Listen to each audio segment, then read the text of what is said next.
Hello, folks. Today's story is about Shirin and Farhad. It is quite interesting and also quite inspiring. Now, the countries Persia and Armenia have a common geographical border.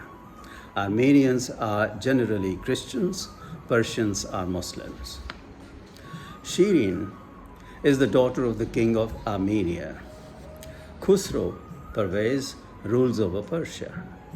Shirin is famous for her matchless beauty. She is well educated and knows her way around the world. Hearing such positives about her, King Khusro sends a marriage proposal to the king of Armenia for his daughter's hand in marriage. The union will also strengthen the two countries' neighborly ties.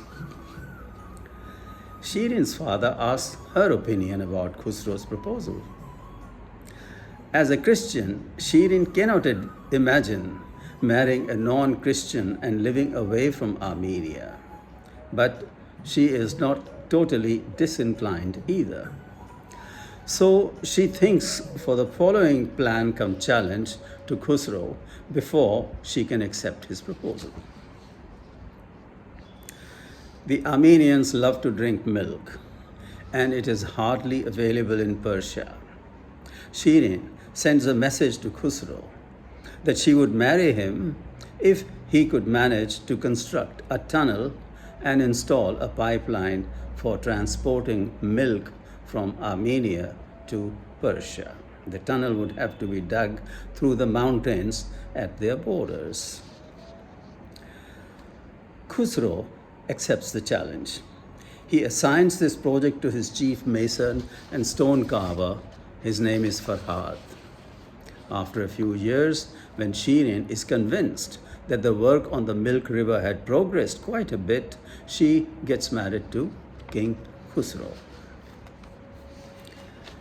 Shirin herself is a qualified architect. She took over supervision of the work. That brought her in contact with Farhad quite often. Farhad was a tall, handsome young man.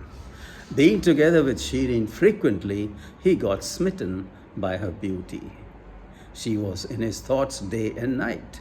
Even while doing the digging work, he would daydream about her. And one day, he just spontaneously expressed his love for her. Shirin was not prepared for this. A lowly mountain digger talking to a queen like that?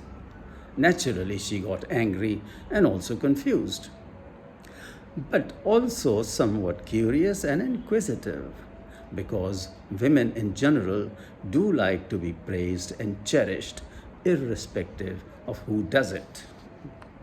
Anyways, she shared this incident with her husband. Khusro blew up like a volcano. He wanted Farhad to be killed straight away, but his advisors calmed him down and proposed a much cleverer action plan. The advisors were certain that the river project would never be completed. Over 40 miles had to be covered.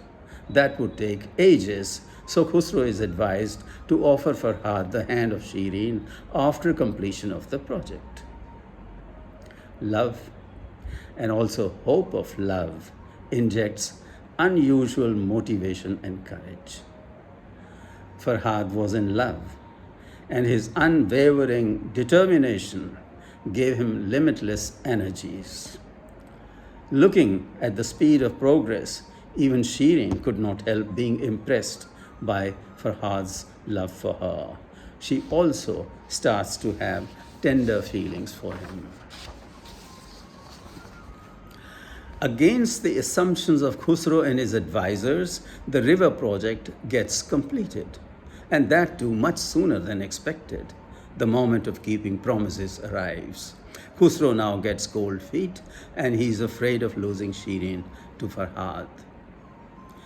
He resorts to lies again and tells Farhad that Shirin had committed suicide because he had insulted her by expressing his love to a woman already married and who, above all, was the queen. Farhad, heartbroken, and seeing no sense in living without Shirin, throws away the chisel spade and hammer, bangs his head in desperation against the rocky stones nearby, and bleeds himself to death. Khusro and his advisors are relieved. The news reaches Shirin, and she rushes to the scene where Farhad lay dead.